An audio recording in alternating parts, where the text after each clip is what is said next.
మీ business ఏదైనా మీ ఊర్లో promotion చేయాలంటే అది సుమన్ టీవీతోనే సాధ్యం. ఇప్పుడే సంప్రదించండి. భాస్కర్ రెడ్డి గారి ప్రయాణం దశా దిశ లేని ప్రయాణం కొనసాగిస్తున్నారు అనుకోవచ్చు. భాస్కర్ రెడ్డి గారు దశ దిశ లేనిది కాదు.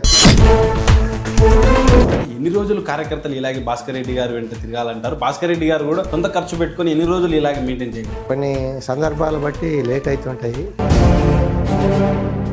మీరు మార్కెట్ యార్డ్ చైర్మన్ ఉన్నారు. మార్కెట్ యార్డ్ చైర్మన్ ఉన్న సందర్భంలో అంటే ఎలాంటి అభివృద్ధి పనులు జరిగాయి సార్ మీ ఆధ్వర్యంలో? 10 రూపాయల భోజనం కూడా మేము అప్పుడు చేయడం జరిగింది. వీటన్నిటి అభివృద్ధి పనులు చేశారు. అంటే ఈ అభివృద్ధి పనులకు సంబంధించి భాస్కర్ రెడ్డి గారికి ఒక మంచి పేరు వస్తుంది. వీటన్నిటిని చూడలేకే గతంలో నాయకులు మీ మీద ఆరోపణలు చేయడం, ఆ సందర్భంలోనే డిస్ప్యూట్స్ వచ్చాయంట. నిజమేనా సార్? రాజకీయాల్లో కామన్ ఇటువంటివి. అంటే గతంలో ఎందుకు వచ్చింది సార్? అంటే భాస్కర్ రెడ్డి గారు గతంలో మార్కెట్ యార్డ్ చైర్మన్ కలిసికట్టుగా ఉండి ప్రమాణ స్వీకారం చేశారు, అన్ని సజావుగా ఉండింది. అంటే ఎందుకు డిస్ప్యూట్స్ వచ్చి సొంతంగా ముందుకెళ్లాల్సి వచ్చింది? డిస్ప్యూట్స్ ఏమి రాలేదు. గతంలో మీరు బయటకు వచ్చే క్రమంలో కొందరు నాయకులు మీ వెంట ఉన్నారు సార్, కానీ ఈ రోజు మీ వెంట ఆ నాయకులు లేరు. కారణం ఏంటంటే అది ఎవరి ఇష్టం, ఎవరు వాళ్ళ ఉద్దేశాలు మనకేం తెలియదు. చిన్న నాయకులు ఉంటారు సార్, కానీ భాస్కర్ రెడ్డి గారు చాలా మటుకు ఆస్తులు అమ్ముకొని రాజకీయాలు చేస్తున్నారు. అసలు ఎందువల్ల ఇలా జరుగుతుంది? అదేమో అట్లా టైం వచ్చింది, అమ్ముకునేది కాదు. భాస్కర్ రెడ్డి గారికి నమ్మకం ఉందా భవిష్యత్తులో అంటే ఆదోని నియోజకవర్గానికి సంబంధించి ఇన్ఛార్జ్ బాధ్యతలు తీసుకొని ముందుకెళ్లే ఆస్కారం ఉంది అని? ఆశతోనే బతకాల మనిషి. మీరు డబ్బులు పెట్టి చేసినటువంటి సభ్యత్వాలను కూడా మీరు పంచలేని పరిస్థితి నియోజకవర్గం. మీరు సొంత జేబులో నుంచి తీసి డబ్బులు సభ్యత్వాలు చేయిస్తే నాయకులు వచ్చి ఆ పంచ క్రెడిట్ పొందుతున్నారు. క్రెడిట్ పొందిండేది ఇది చూస్తుందేమో కానీ మేము కూడా పోటీ చేస్తాం. పోటీ చేసి జనాలకు సేవ చేయాలనే ఉద్దేశంతో ముందుకు పోయినాం. ఇప్పుడు కూడా అదే లక్ష్యంతో అదే గురితో ముందుకు. అంటే 2029లో అభ్యర్థిగా అవకాశం అధిష్టానాన్ని కోరుకుంటే అవకాశం కల్పిస్తే. ఆదోని నియోజకవర్గంలో రెడ్డి సామాజిక వర్గాన్ని అంతా కలుపుకొని గత పార్టీ ప్రతిపక్షంలో ఉన్నటువంటి సామాజిక వర్గాన్ని అంతా కలుపుకొట్టుకొని అధికార పక్షం మీద భవిష్యత్ ఎలక్షన్లో సిద్ధం అవుతున్నారు భాస్కర్ రెడ్డి గారు అని చెప్పారు. రెడ్డి సామాజిక వర్గం ఒకప్పుడు మొత్తం మాతో పాటు ఉండేది.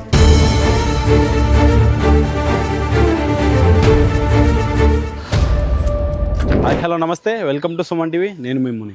ప్రస్తుతం మనం కర్నూలు జిల్లాలోని ఆదోని నియోజకవర్గంలో ఉన్నామండి. ఆదోని నియోజకవర్గంలో సుపరిచితుడైనటువంటి నాయకుడి స్వగ్రామంలో ప్రస్తుతం మనం ఆయన ఎవరో కాదు, మదిరే భాస్కర్ రెడ్డి. ఆయన పేరులో కూడా మదిరే అనే ఆయన గ్రామాన్ని ఉచ్చరిస్తూ ఉంటారు. ప్రస్తుతం అదే గ్రామంలో ప్రస్తుతం మనం ఉన్నాము. ఇక్కడ మీకు ఒక విషయాన్ని చూపిస్తానండి. ఈ స్థలం మనం చూసుకోవచ్చు. ఇక్కడ పశు వైద్యశాల అయితేనేమి, ఇక్కడ ఒక హాస్పిటల్ ఉంది, స్కూల్ ఉంది. ఈ స్కూల్ను మీకు ఎందుకు చూపిస్తున్నానంటే ఈ మదిరే భాస్కర్ రెడ్డి గారి కుటుంబ సభ్యులు ఆయన ఈ యొక్క స్థలాన్ని గ్రామ అభివృద్ధి కొరకు, గ్రామం అవసరాల కొరకు విరాళం ఇవ్వడం జరిగింది. గతంలో ఇలాగా అనేక ఆ స్థలాలను అయితేనేమి వివిధ అభివృద్ధి కార్యక్రమాలకు ఆయన తోడ్పడుతూ గ్రామ అభివృద్ధికి ముందు ఉంటున్నారు. అలాగే ఆదోని నియోజకవర్గానికి సంబంధించి కూడా ఆయన ముందు స్థాయిలో ఉన్నారనే చెప్పుకోవాలి. ఈ రోజు మనం ఆయన ఇంటర్వ్యూ చేయబోతున్నాము. ఆయన ఇంటికి వెళ్ళి మరిన్ని విషయాలను తెలుసుకునే ప్రయత్నం చేద్దాం. వెళ్దాం రండి. మదిరే భాస్కర్ రెడ్డి గారి ఇంటి సమీపంలో ఉన్నట్టున్నాం మనం. ప్రస్తుతం ఊరి చావిడి దాటి వచ్చాము. ఇక్కడ ప్రజలను అడిగి తెలుసుకుందాం. ఆయన ఇల్లు ఎక్కడో అడిగి తెలుసుకొని ఇంటి దగ్గరికి వెళ్లే ప్రయత్నం కూడా చేద్దాము. ఇటువైపే అని చెప్పారు స్టార్టింగ్ లో. ఇక్కడ మదిరే భాస్కర్ రెడ్డి గారి ఇల్లు ఇక్కడ ఇటు వెళ్ళాలా? ఇటు అంట. వెళ్దాం ఆయన ఇంటి దగ్గరికి వెళ్ళి మీకు కూడా ఆయన ఇంటిని చూపించే ప్రయత్నం చేస్తాను. ఎలా ఉంది ఏంటి విశేషాలను కూడా ఆయన అడిగి మరిన్ని విషయాలను తెలుసుకుందాం రండి. ప్రస్తుతం మనం మదిరే భాస్కర్ రెడ్డి ఇంటి దగ్గర ఉన్నాము. ఆయన ఇల్లు ఇదే చూసుకోవచ్చు.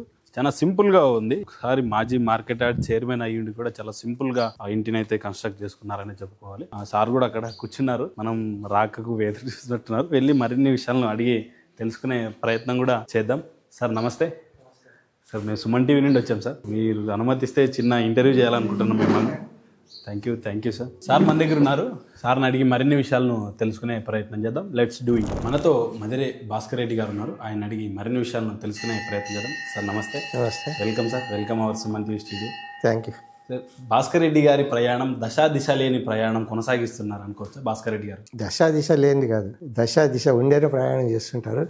ఏదైనా ఒక అనుకునే ముందుకు పోతున్నాం కాబట్టి అటువంటిది ఏది లేదు. దశ దిశతోనే పోతున్నాము, కానీ కొద్దిగా సమయం పడుతుంది. అంటే ఎన్ని రోజులు కార్యకర్తలు ఇలాగే భాస్కర్ రెడ్డి గారు వెంట తిరగాలంటారు? భాస్కర్ రెడ్డి గారు కూడా సొంత ఖర్చు పెట్టుకొని ఎన్ని రోజులు ఇలాగే మెయింటైన్ చేయగలరు? కొన్ని సందర్భాలు బట్టి లేట్ అవుతుంటాయి. కాబట్టి అటువంటి దానికి మనం అసంతృప్తి చెందుకోకున్నట్ల, అవునా, ఎటువంటి ఇది కాకోకున్నట్ల ముందుకు పోతుండాలి. టైం అనేది వెయిట్ చేయాలి. అట్లని చెప్పి మనకి నమ్మకం లేదనుకోవడం పొరపాటు. కానీ నమ్మకం అయితే ఉంది, కానీ వెయిట్ చేయాల్సిందే. నేనైనా కానీ, నాతో ఉండే కార్యకర్తలు అయితేనే, మిగతా వాళ్ళైతేనే అందరూ మనము వెయిట్ చేయాల్సిందే. అంటే భాస్కర్ రెడ్డి గారు కూటమి ప్రభుత్వంలో భాగస్వామ్యం సార్, అంటే ఎమ్మెల్యే గెలుపులో కీలక పాత్ర కూడా ఉన్నారు. కానీ ప్రస్తుతం ఈ ప్రభుత్వంలో ఎలాంటి కార్యక్రమాలకు భాస్కర్ రెడ్డి గారు పాల్గొనడం లేదంట. భాస్కర్ రెడ్డి గారు పాల్గొనడం లేదా, లేకపోతే వాళ్ళ కబురు అందడం లేదంటారు? పాల్గొనడం లేదనడం లేదు, పాల్గొంటున్నాము, కానీ చేస్తూ పోతున్నాము. కొద్దిగా మన దగ్గర ఉండే కార్యకర్తలు కూడా కొద్దిగా ఇంకా న్యాయం జరగలేదు కాబట్టి, దాన్ని బట్టి న్యాయం జరుగుతుందేమో చూద్దామని మా వాళ్ళు కూడా ఉన్నారు కాబట్టి, న్యాయం జరిగిన రోజు పూర్తిగా కలిసిపోయి పనిచేసేదానికి కూడా సిద్ధంగా ఉంటాం. అంటే న్యాయం అంటున్నారు సార్, అంటే ఎలాంటి న్యాయం జరగాలంటున్నారు? ఇప్పటివరకు ఎలాంటి అన్యాయం జరిగిందంట? ప్రభుత్వం లేకపోయినప్పుడు కార్యకర్తలు దేనికైనా సిద్ధపడతారు. ప్రభుత్వం వచ్చిన తర్వాత కార్యకర్తలకి వాళ్ళ కుటుంబానికైతే కానీ ఏదైనా కానీ వాళ్ళకు కూడా ఒక జీవనం ఉంటుంది కాబట్టి, వాళ్ళకు కూడా ఆ కుటుంబానికి కూడా ఉంటాయి కాబట్టి, ఆర్థిక లావాదేవీలు అటువంటివి ఏమైనా ఉంటే మనకు తెలుసుకోకునేది ఏమో కార్యకర్తలకు ఏమి ఇస్తాము, వాళ్ళకి ఏదో ప్రతి నెల ఇంత వచ్చేది ఏదో ఒక చిన్న ఇన్కమ్ ఉండేట్టు ఉంటాయి కాబట్టి, అటువంటివి చేస్తే వాళ్ళకి ఇది ఉంటాననే మనకు అందరికీ తెలిసిన విషయమే. కాబట్టి ఇంకా అటువంటివి జరగలేదు కాబట్టి ఆ విధంగా మన వాళ్ళు కూడా కొద్దిగా ఇదిగా ఉన్నారు. అయినా కూడా నేను వాళ్ళని ప్రోత్సహిస్తూ మీరు ఎటువంటి బాధపడద్దండి, ఏదైనా కానీ మనకు కూడా అవకాశం వస్తుంది, అవకాశం వచ్చిన రోజు మీరు కూడా మీ కుటుంబానికి కూడా మీరు సమాధానం చెప్తున్నారు అని చెప్పనే ఉద్దేశంతో ముందుకు తీసుకుపోతున్నాను. సార్ ప్రస్తుతం అంశాన్ని మనం కాసేపు పక్కన పెట్టి సార్, గతంలో మీరు మార్కెట్ యార్డ్ చైర్మన్ ఉన్నారు సార్. అంటే మార్కెట్ యార్డ్ చైర్మన్ ఉన్న సందర్భంలో అంటే ఎలాంటి అభివృద్ధి పనులు జరిగాయి సార్ మీ ఆధ్వర్యంలో? మార్కెట్ యార్డుగా నేను చైర్మన్గా ఉన్నప్పుడు మార్కెట్ యార్డ్కి వచ్చే ప్రోడక్ట్స్ అన్నీ పల్లెల్లో నుండి వచ్చేటివి. అప్పుడు ఏం చేసినామంటే స్టేట్లోనే ఫస్ట్ మన ఆదోని నుండి మన కర్నూలు జిల్లాలో ప్రపోజ్ పెట్టాం. ఎందుకంటే మార్కెట్కి వచ్చే సరుకులన్నీ పల్లెల్లో ఉంటూ వస్తాయి కాబట్టి, పల్లెల్లో కొన్ని రోడ్లు అంటే రైతులకి ఉపయోగపడే రోడ్లు వేస్తే బాగుంటుందని చెప్పని అప్పట్లో ఉండే కలెక్టర్ దగ్గర ప్రపోజ్ పెడితే జిల్లా మొత్తము ప్రతి ఊరికి లింక్ రోడ్లు అనేది ఏర్పాటు చేసి రోడ్లు చేయడం జరిగింది. అలాగే మార్కెట్లో వచ్చేసి ఇప్పుడు కూడా మేము ఉండగా ఈ షీట్లు ఉన్న గోడౌన్లు ఉన్నాయి, అవన్నీ మేము ఉన్నప్పుడు వేపించేటట్టు. ఎందుకంటే సరుకులు తీసుకుని వచ్చేటట్టు వర్షాలు వస్తే కూడా నానుకోకున్నట్ల ఏదైనా కానీ, ఎందుకంటే నానిపోతే రైతు కూడా నష్టపోతాడు కాబట్టి, ఆ తర్వాత దానివల్ల కూడా క్వాలిటీ చెడిపోతుంది కాబట్టి అనే ఉద్దేశంతో ఆ షెడ్లు వేయించినాము. తర్వాత కొంతమంది కమిషన్ ఏజెంట్లకు కూడా షాపులు లేవంటే మరి కొత్త షాపులు కట్టించి వాళ్ళకు కూడా ప్రొవైడ్ చేయడం జరిగింది. అదొక్కటే కాక రైతులకు కూడా ఎప్పుడైనా కానీ రైతు పొద్దున వచ్చినప్పుడు మా సాయంకాలం వరకు మార్కెట్లో ఉండాల్సి వస్తుందని చెప్పని 10 రూపాయల భోజనం కూడా మేమే అప్పుడు చేయడం జరిగింది. అంటే మీరున్నప్పుడు 10 రూపాయల భోజన స్కీమ్ అనేది ఇంప్లిమెంటేషన్ మేమే ఇంప్లిమెంట్. అది కూడా మేము ఏం చేసినామంటే ఒక ఇసుక సంస్థకి ఇచ్చినామన్నమాట. అంటే స్వచ్ఛంద సంస్థ అయితే వాళ్ళు ఎవరికి ఇది కాకపోయినట్ల మంచి లాభాపేక్ష లేకపోయినట్లు పెడతారనే ఉద్దేశంతో స్వచ్ఛంద సంస్థకి ఇవ్వడం జరిగింది. అప్పట్లో టోటల్ కాస్ట్ వచ్చేసి 36 రూపాయలు. 36 రూపాయలు రైతు 10 రూపాయలు భరిస్తుండే, 11 రూపాయలు ఇస్కాన్ సంస్థ వాళ్ళు భరిస్తుండ్రి, 15 రూపాయలు మార్కెట్ భరిస్తుండే. దాంతోపాటు ఆర్ఓ ప్లాంట్ అనేది కూడా స్వచ్ఛమైన నీళ్ళు ఇవ్వాలని ఆర్ఓ ప్లాంట్లు కూడా ఏర్పాటు చేయడం జరిగింది. ఒకటే కాక మార్కెట్లో ఉండే ఇంటర్నల్ రోడ్లు కూడా అప్పుడు చేయడం జరిగింది. ఇవన్నీ కూడా నేనున్నప్పుడు జరిగినవి అవన్నీ. వీటన్నిటిని అభివృద్ధి పనులు చేశారు సార్. అంటే ఈ అభివృద్ధి పనులకు సంబంధించి భాస్కర్ రెడ్డి గారికి ఒక మంచి పేరు వస్తుంది. వీటన్నిటిని చూడలేకే గతంలో నాయకులు మీ మీద ఆరోపణలు చేయడం, ఆ సందర్భంలోనే డిస్ప్యూట్స్ వచ్చాయంటారు, నిజమేనా సార్? రాజకీయాల్లో కామన్ ఇటువంటివన్నీ, దాన్ని బట్టి మనం పట్టించుకోకూడదు. ఎవరో ఏమనుకుంటున్నారో ఏమనుకోవడం కాదు, మన ఏంతో మనం ముందుకు పోవాలి అంతేగాని వాళ్ళు అనుకుంటారు వాళ్ళు అనేది కాదు. ఇది మామూలే, అనుకుంటారో లేదో కానీ మనం కూడా అట్లా అనుకోవడం పొరపాటు కదా. కాబట్టి మనం ఎప్పుడు అటువంటివి ఆలోచన చేయలేదు, దాని గురించి అనుకోలేదు కూడా. అంటే గతంలో ఎందుకు వచ్చింది సార్? అంటే భాస్కర్ రెడ్డి గారు గతంలో మార్కెట్ యార్డ్ చైర్మన్ కలిసికట్టుగా ఉండి ప్రమాణ స్వీకారం చేశారు, అన్ని సజావుగా ఉండింది. అంటే ఎందుకు డిస్ప్యూట్స్ వచ్చి ఆ సొంతంగా ముందుకు వెళ్లాల్సి వచ్చింది? డిస్ప్యూట్స్ ఏమి రాలేదు, డిస్ప్యూట్స్ అనేది ఎక్కడ రాలేదు. ఏమంటే మనకు తెలుసుకోకునేది ఏముంది, మనము మున్సిపాలిటీ ఎలక్షన్లో జరిగినప్పుడు మనం ఒక్కటి గెలిచి మిగతావన్నీ ఇదైపోయింది, ఎక్కడ బలం చూపించుకోలేకపోయింది. కాబట్టి ఆ విధంగా కొన్ని కారణాల వల్ల పార్టీ బలహీనపడుతున్న ఉద్దేశంతో అప్పుడు మేము ముందుకు వచ్చి మాకు అవకాశం ఇస్తే ఆదంలో మరి తెలుగుదేశం పార్టీని పూర్వవైభవం తెస్తామనే ఉద్దేశంతో మేము ప్రయత్నం చేయడం జరిగింది. దానికి కూడా అధిష్టానం ఏం చేసిందంటే మనకి సుముఖత తెలిపి, సరే మీరు కూడా ప్రయత్నం చేసేదాంట్లో తప్పలేదు, మీరు చేసేది చేయండి, తర్వాత పార్టీని బలం చేసేదానికి కూడా ప్రయత్నం చేయండి అనే ఉద్దేశంతో మేము ఇక్కడ వరకు రావడం జరిగింది. అంటే గతంలో మీరు బయటకు వచ్చే క్రమంలో కొందరు నాయకులు మీ వెంట ఉన్నారు సార్, కానీ ఈరోజు మీ వెంట ఆ నాయకులు లేరు, కారణం ఏంటంటే? అది ఎవరి ఇష్టం, ఎవరు వాళ్ళ ఉద్దేశాలు మనకేం తెలియదు. కాబట్టి మన దగ్గర ఎటువంటి విభేదాలు అయితే రాలేదు. వాళ్ళకి కానీ మనకు కానీ ఎటువంటి విభేదాలు రాలేదు, ఎటువంటి ఇది కూడా లేదు. అయినా కూడా మాకు అటువంటిది ఏమీ లేదు. అంటే రాజకీయాల్లో సహజంగా సార్, అంటే రాజకీయాల్లో ఆస్తులు సంపాదించిన నాయకులు ఉంటారు సార్, కానీ భాస్కర్ రెడ్డి గారు చాలా మటుకు ఆస్తులు అమ్ముకొని రాజకీయాలు చేస్తున్నారంటారు సార్. అసలు ఎందువల్ల ఇలా జరుగుతుందండి? అదేమో అట్లా టైం వచ్చింది, అమ్ముకునేది కాదు, కొన్ని సందర్భాలు వచ్చినప్పుడు జరిగింది కాబట్టి.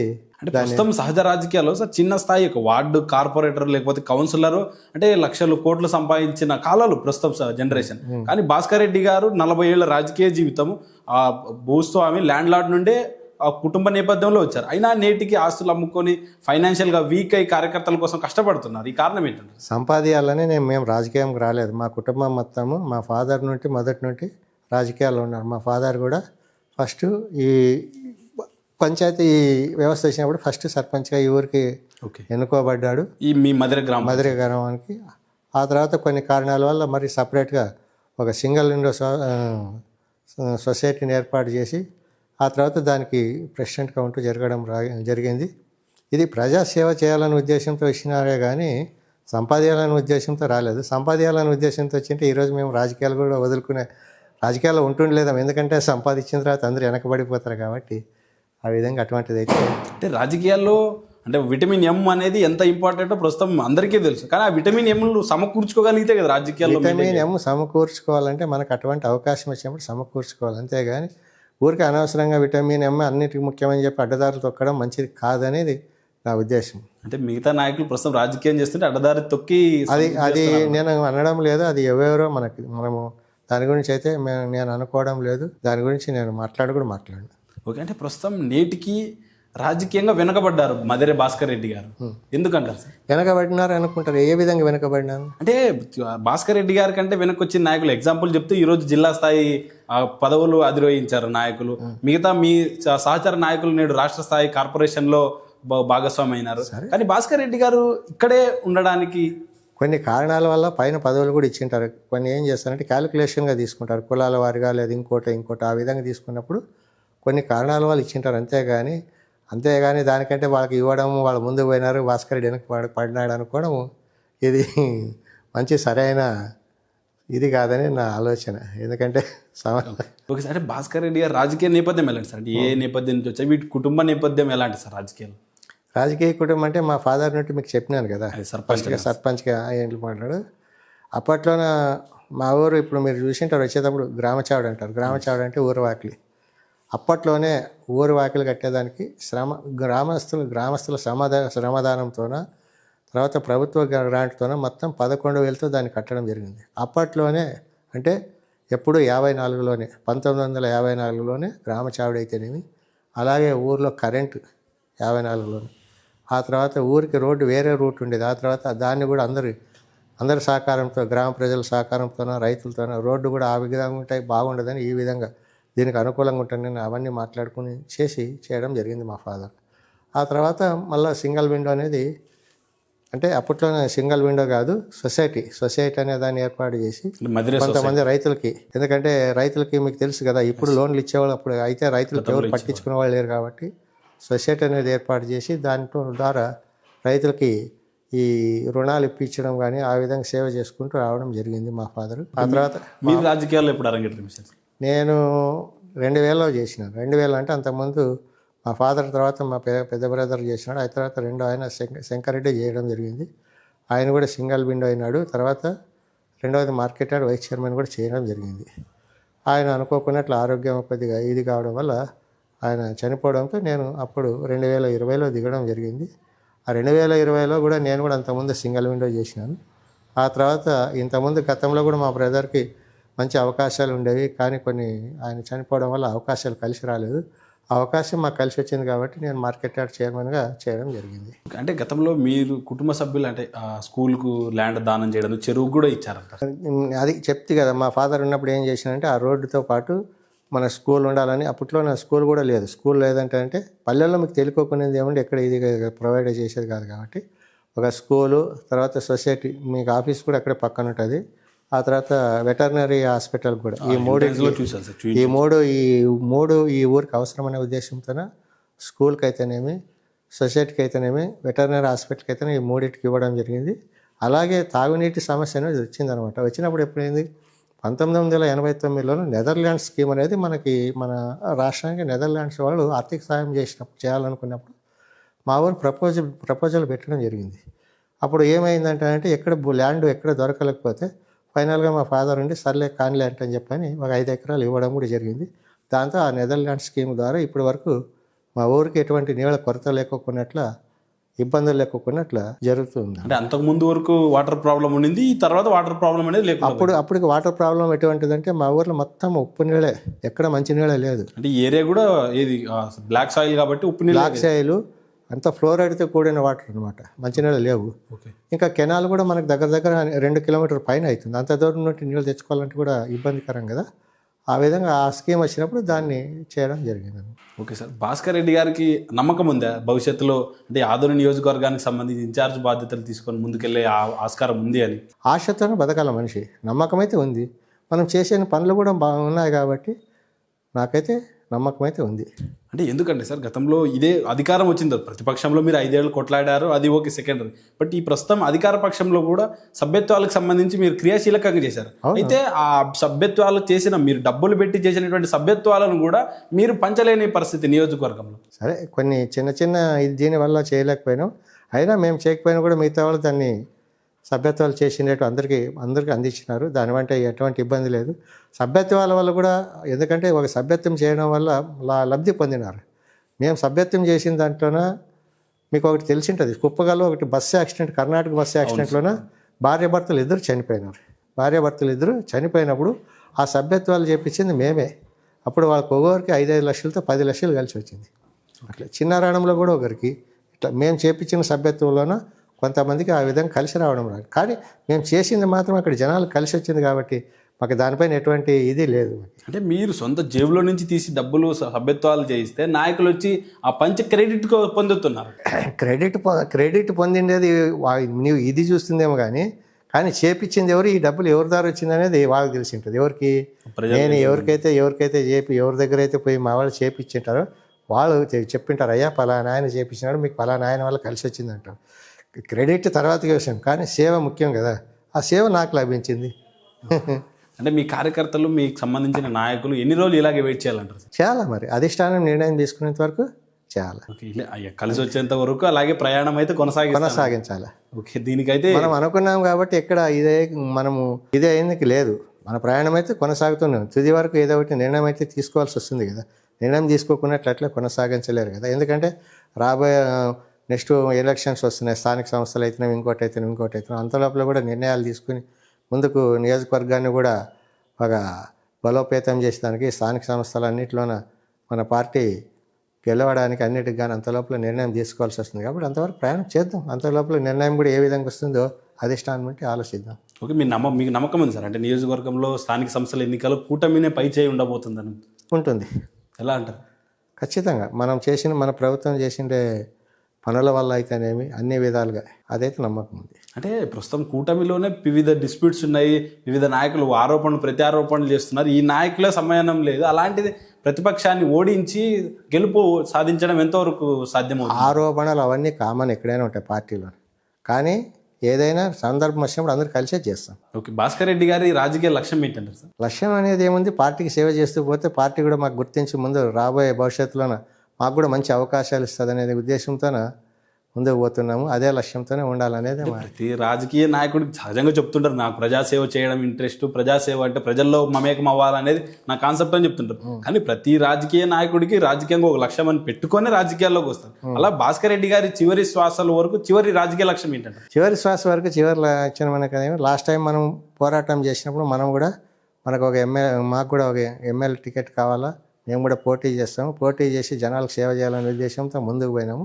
ఇప్పుడు కూడా అదే లక్ష్యంతో అదే గురితో ముందుకు పోతాం. అంటే 2029లో అభ్యర్థిగా అవకాశం అధిష్టానాన్ని కోరుకుంటే అవకాశం కల్పిస్తే మేము కూడా పోటీకి నిలబడి ఖచ్చితంగా గెలిచి మరి చంద్రబాబు గారిని కూడా సీఎం చేసే విధానంలో మా వంతుగా భాగంగా ఉండాలనేది మా ఆలోచన. ఓకే, అనుకున్నారు సార్ మీరు 2024 ఎన్నికల్లో అంటే కూటమిలో భాగంగా బీజేపీకి వస్తుందని, ఈ ఈక్వేషన్స్ తెర మీదకి వస్తాయని ఎక్స్పెక్ట్ చేశారు. మీరు టికెట్ కోసం శతవిధాల ప్రయత్నించారు, విజయవాడ ఆదోని తిరుగుతూ ఉన్నారు. కానీ కనీసం ఎక్స్పెక్ట్ చేశారు బీజేపీ అభ్యర్థి వచ్చి గెలుస్తాడు ఇక్కడ అనే ఈక్వేషన్స్ అంటే అది అంటే మీకు తెలుసుకోకునేది ఏముంది, ఫస్ట్లోనే తెలుగుదేశం ఒక్కటే ఉంది ఆ రేస్లో. ఆ తర్వాత అనుకోకున్నట్ల జనసేన పార్టీ తెలుగుదేశంతో పొత్తు పెట్టుకుంది. లాస్ట్ టైంలోనే బీజేపీ కూడా మన జనసేనతో కలిసి పొత్తు పెట్టుకోవడం వల్ల, అన్ని పార్టీలు కలవడం వల్ల, ఆ అనుకోకున్నట్ల ఆదోన్ని బీజేపీ వాళ్ళు కోరడం వల్ల ఇంకా అప్పుడు ఎవరు ఏం చేసే ఇబ్బంది ఇది లేకపోయినట్లు మేము కూడా దానికి సరే ఎవరికి ఇస్తే కూడా మేము అభ్యర్థులను గెలిపిస్తామనే అధిష్టానంతోనే మాట తీసుకొని వాళ్ళ దగ్గర మేము ఇదైన తర్వాతనే మేము పార్టీకి పనిచేసినాం. అదేవిధంగా ఆ చేయడం వల్ల ఇక్కడ ఉండే నాయకుల మీద ఎవరైతే ఏ నాయకులకైతే గతంలో ఏ నాయకుల మీద ఉన్నారో వాళ్ళ మీద అయితే ఉండే అసంతృప్తి మాకు కలిసి రావడం వల్ల మన బీజేపీ అభ్యర్థి గెలవడం జరిగింది. అంటే గతంలో మీరు ప్రచారంలో చేశారు కొన్ని విమర్శలు, అయితే మీ గ్రామానికి సంబంధించి హామీలు ఇచ్చింటారు నియోజకవర్గ ప్రజలకైతేనే మీ గ్రామ ప్రజలకైతేనే. ఆ హామీల అనుగుణంగా నేడు పరిపాలన సాగుతుందంట. కొన్ని చేసుకుంటూ వస్తాము. ఇప్పుడుగా 1.5 సంవత్సరం అయ్యింది అది మన ప్రభుత్వం వచ్చి, ఇంకా 3.5 సంవత్సరాలు ఉంది కాబట్టి ఏమైతే హామీలు ఇచ్చినాం అవన్నీ కూడా ముందు చేసుకుంటూ వస్తున్నాం. అన్నీ ఒకేసారి చేయలేము కాబట్టి మనకు కూడా టైం ఉంది కాబట్టి ఒక్కటొక్కటి చేసుకుంటూ వస్తున్నాం. ఓకే, అంటే ఆదోని నియోజకవర్గంలో రెడ్డి సామాజిక వర్గాన్ని అంతా కలుపుకొని గత పార్టీ ప్రతిపక్షంలో ఉన్నటువంటి సామాజిక వర్గాన్ని అంతా కలుపుకొట్టుకొని ఆ అధికార పక్షం మీద భవిష్యత్ ఎలక్షన్లో సిద్ధమవుతున్నారు భాస్కర్ రెడ్డి గారు అనే చర్చ ఉంది. రెడ్డి సామాజిక వర్గం ఒకప్పుడు మొత్తం మాతో పాటు ఉండేది. ఇప్పుడు కాంగ్రెస్ గవర్నమెంట్ కంటే సాయిప్రసాద్ రెడ్డి కంటే మొదట సాయిప్రసాద్ రెడ్డి పోటీ చేయకముందు అంతకుముందు రెడ్డి సామాజిక వర్గం ఎక్కువ భాగం మా దగ్గరే ఉండేది. 2004 కంటే ముందు ఓకే మా దగ్గర ఉండేది. అనుకోకున్నట్లు ఆయన సాయిప్రసాద్ రెడ్డికి టికెట్ ఇవ్వడం వల్ల రెడ్డి సామాజిక వర్గం అక్కడ పోయింది. అంతేగాని మొదటికైతే ఆ వర్గం అంతా మనతో పాటు ఉండేది. ఇప్పటికైనా కూడా మనకు ఏదైనా అధిష్టానం అవకాశం కల్పిస్తే వాళ్ళ రెడ్డి సామాజిక వర్గం మొత్తం మన వెంబడి నిలబడతారు. అన్ని విధాలుగా కూడా జరిపినట్టున్నారు. సమాచారం వచ్చింది ఆల్రెడీ రెడ్డి సామాజిక వర్గానికి సంబంధించిన నాయకులతో చర్చలు జరిపారు. అందరు నాయకులు భాస్కర్ రెడ్డి వైపు రావడానికి సిద్ధంగా ఉన్నారు. అధిష్టానం అనౌన్స్ చేసేదే తడువాయి అని చెప్పేసి కూడా అంటున్నారు. అంటే చర్చలు జరిపేయడం లేదు. గతంలో మనతో పాటే ఉన్నవాళ్ళు కాబట్టి వాళ్ళు ఇప్పటికీ కూడా మా మీద అదే అభిమానం చూపిస్తున్నారు, అదే ప్రేమ చూపిస్తున్నారు కాబట్టి దాన్ని బట్టి మీరు చర్చలు అనుకోవడం పొరపాటు. అది వాళ్ళు చూపించే దాని మీద మేము కూడా ఆలోచన ద్వారా ముందుకు పోతున్నాం. గతంలో ఆ నాయకులతో విసిగి వేచారా? మీ సామాజిక వర్గానికి చెందిన నాయకులు గత నాయకులతో విసిగి వేచారి. అసలు ఈ నాయకుడు వద్దు, ఎవరో ఒక నాయకుడు వస్తే చాలు మాకు అనే ఉద్దేశంలో ఉన్నారు. వాళ్ళ ఎమోషన్స్ని క్యాచ్ చేసుకున్న భాస్కర్ రెడ్డి గారు సరే నేను మీకు అండగా ఉంటాను, మేము ముందుకు తీసుకెళ్తాను, రండి వచ్చేయండి అని చెప్పేసి రెడ్ కార్పెట్ వేసి స్వాగతం పలికారు. లేదు అట్లా అనుకోవడం పొరపాటు. వాళ్ళతో విసిగి వేసారు అనుకోవడం పొరపాటు. మన మీద కూడా మంచి అభిప్రాయం ఉంది. గతంలో కూడా మనతో పాటు ఉన్నారు కాబట్టి అయ్యా మీకు అవకాశం వస్తే మీతో పాటు కూడా మేము ఉంటాము, మీకు కూడా చేస్తామని అంటున్నారు. అంతేగాని అక్కడ విసిగి వేసారు అనేది ఇక్కడ మన దగ్గర అయితే ఆ మాటలు ఇక్కడ మాట్లాడలేదు వాళ్ళు. మీకు అవకాశం వస్తే మీ వెనదున్నగా నిలబడతామన్న మాట మాత్రం వాస్తవంగా ఉంది. ఓకే సార్, చివరిగా మిమ్మల్ని నమ్ముకున్న నాయకులు కార్యకర్తలను ఉద్దేశించి ఏం చెప్తారు సార్ మీరు చివరిగా? నన్ను నమ్ముకున్న నాయకులకైతేనేమో కార్యకర్తలేమో ప్రతి ఒక్కరికి న్యాయం చేయాలా. అలాగే ఆ న్యాయంతో చేస్తూ జనాలకు కూడా, ఎందుకంటే మనకు ముఖ్యంగా మన వాళ్ళు కూడా మన జనాలు నమ్ముకుని ఉంటారు కాబట్టి ఓటర్స్, వాళ్ళకు కూడా సేవ చేస్తూ ముందుకు పోవాలనే ఉద్దేశంతో మా ఆలోచన ఉంది. Okay sir, thank you sir. మీ విలువైన సమయాన్ని కేటాయించడం ధన్యవాదాలు సార్.